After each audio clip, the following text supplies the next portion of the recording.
Paano nga ba mag-order sa Jollibee gamit ang Atomy Virtual Card as payment? Tuturuan ko kayo ng step by step kung paano ito gawin. First ay i-click ang Atomy app. Dito ay makikita ang inyong available spending limit na in-approve ni Atomy. Punta muna tayo sa bills. Unbilled, click lamang yan. At dito makikita ang mga successfully transactions ko. Ito ay ang Globe. Ito yung wifi namin. At ito naman yung Jollibee na in-order namin noong April 19. Punta tayo sa home. At click ang shop. At hanapin ang Jollibee. I-click lamang yan.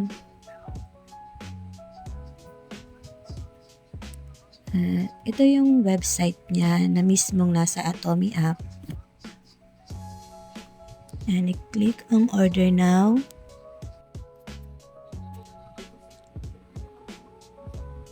Try muna natin sa quick order, reorder. Kung meron tayong past orders at kung wala naman ay balik tayo. Start new order.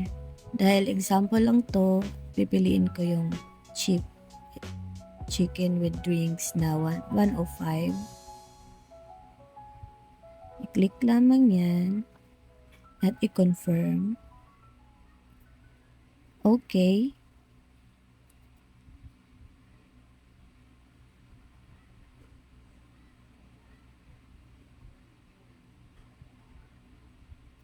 Ilagay lamang ang inyong address.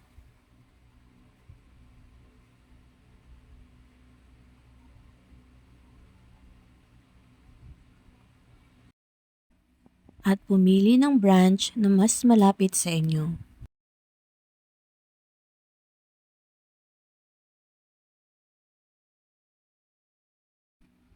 Continue.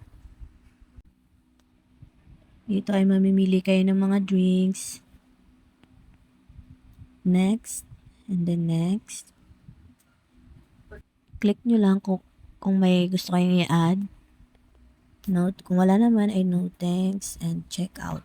As of now po, ako po ay virtual card holder pa lang po. Wala pa po akong physical card ng Atomy. Additional details, kapag may mga idadagdag kayo, lagay nyo lang dyan. Kapag naman may promo code kayo para makaless, i-input nyo lang dyan. At kung may gusto kayong i-include like utensils, check nyo lang yan. Yung may bilog dyan. Kung hindi naman, tanggalin nyo lang. And then, check out.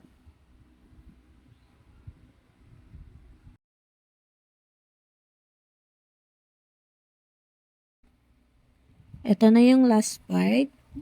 So, kung may senior kayo sa bahay nyo, si mama nyo, papa nyo, lagay nyo yung mga cards nila para mas makaless.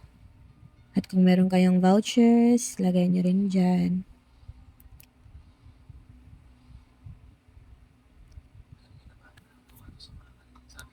And then, punta na tayo sa payment method. I-click lang natin yung Visa. And then, mapupunta tayo sa card details. Pag kabisado nyo yung card nyo, type nyo lang dyan yung card numbers nyo. And then, expiry date and CVV.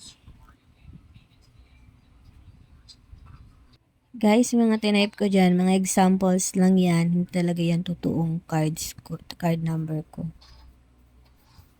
Click nyo lang yung save the credit and debit card for faster checkout. Kapag di nyo naman kabisado yung card number nyo, click nyo lang yung pay with Atomy card and check my card. Bibigyan kayo ni Atomy ng OTP. At doon nyo itatype, tapos makikita nyo na yung card numbers nyo. Then, click the checkout. Di ko na na-record yung pinaka-last part, pero ito yung proof ko na naging successful yung transaction ko with Jollibee.